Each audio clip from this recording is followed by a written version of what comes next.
Do you remember what your hands can do? Grab a needle and thread, and let's sew together. In this tutorial, I'm going to teach you how to do a butted seam, which means folding back the raw edges and then whip stitching them together in order to create literally a seamless look. The outside of a butted seam looks like this. So you can see a little bit of the seam grin, but most of it is actually hidden. This is a technique that's used often on 18th century piecing in order to take scraps of fabric, piece them together in order to make a larger section of fabric. This technique can also be used by modern stitchers who are interested in a zero waste approach to their home sewing. To begin, we want to take the right sides of our fabric and we want to turn them back along where the seam line is actually going to be. So on the right side, all you have is a nice, clean, smooth edge. Let's take our right sides and put them touching one another, so right sides together. I'm then going to pin them in place. We are going to do a stitch on either the right side of the fabric if you're right-handed or the left side of the fabric if you're left-handed, putting this needle perpendicular right along the edge of that fold, essentially 1 or 2 threads down from the edge. Honestly, I would just do a thread or occasionally 2. But you want to make sure you are truly stitching perpendicular across that fold, because the whole idea is to join these 2 pieces together and actually make it look somewhat seamless. This is in essence going across the top of the fabric.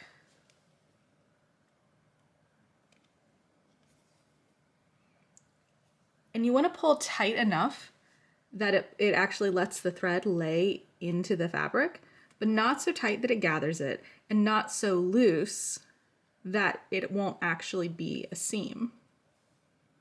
And you might notice that my threads are relatively close together.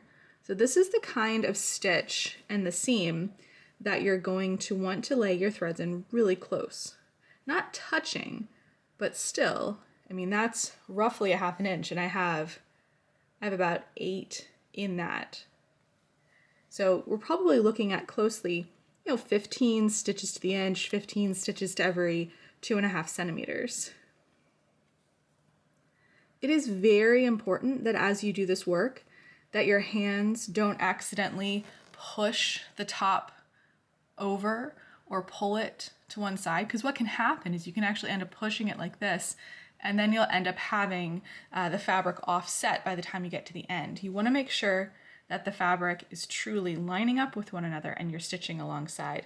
So your non-dominant hand is going to play a huge role in pinching the fabric, pinching it so that it's holding itself. And then I'm using the table as a way to stabilize my hand as it stabilizes the fabric. If I was working on my lap, I'd use my lap, or if I had a pillow, I would use my pillow.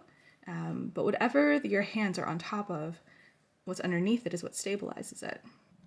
So as I'm working, I'm putting that needle again perpendicular into the work, but instead of holding it kind of like this, and so I have to kind of crook my wrist a little bit, I'm ever so slightly kind of angling the work kind of towards like 10 o'clock, and then my hand is stabilized by the table, and then I'm pushing it kind of down towards like 8 o'clock. So that way my hand is still going to be going in that same direction as we've done for basting, for back stitching. It means that the needle is still actually now perpendicular to my work, but my hands are in a similar placement as they were when I was doing like a running stitch and having the needle relatively parallel to my body. So I'm not necessarily having this perfectly parallel, but I am angling it so that my hands are comfortable. The needle can still go perpendicular through the work, and that I'm not crooking my wrist in an odd direction. So you just want to find kind of that comfortable position for your hands as you're working through this whip stitch. Again, just like always, we're going to keep our hands relaxed, keep our back straight. And you can see here how I'm still holding the needle like I did in my thimble video, where I'm just pinching it with my thumb and forefinger, and then the back of my needle is actually laying against my thimble back here. So it's the exact same hand position, But in this case, we're just putting the needle through the fabric kind of in a different spot as we're used to doing. So that is your whip stitch right there. And then to finish this off, I'm going to go back a couple of stitches, maybe go back 2 stitches, and then I'm going to make a stitch, have a loop, go through this loop once or twice, and then bury the thread in the actual thread itself. Kind of just push it back up through the work, and then I'm going to snip this off. So as you open this up, you're going to kind of gently press this down with your fingers. You can iron this if you wanted to, but you can just finger press it. You know you've done a good job when it's not so tight that there's a huge ridge here, not so loose that it's falling apart, but essentially what will happen is it'll become a flat seam.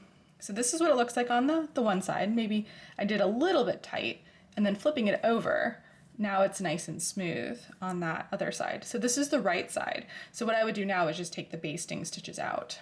And then that is the inside, that's the wrong side. Now we are using, of course, fabric turned back, so those raw edges are no longer visible, and you may put a piece of lining over this. In the 18th century, they would use fabric that had a beautiful selvage, so they'd actually do selvage to selvage. So if you ever look at an antique shift or shirt, or for example, if you're ever weaving fabric and you have a beautiful selvage, you can actually butt the selvedges together, just like we did here, in order to create one seam. So like when they make blankets or sheets, it's actually the selvage to selvage that is butted together. So there's a lovely butted seam, perfect for piecing together fabric. Also a great technique if you are a weaver and you want to join 2 selvage edges together. Try this out. Let me know what you think. Happy sewing, everyone.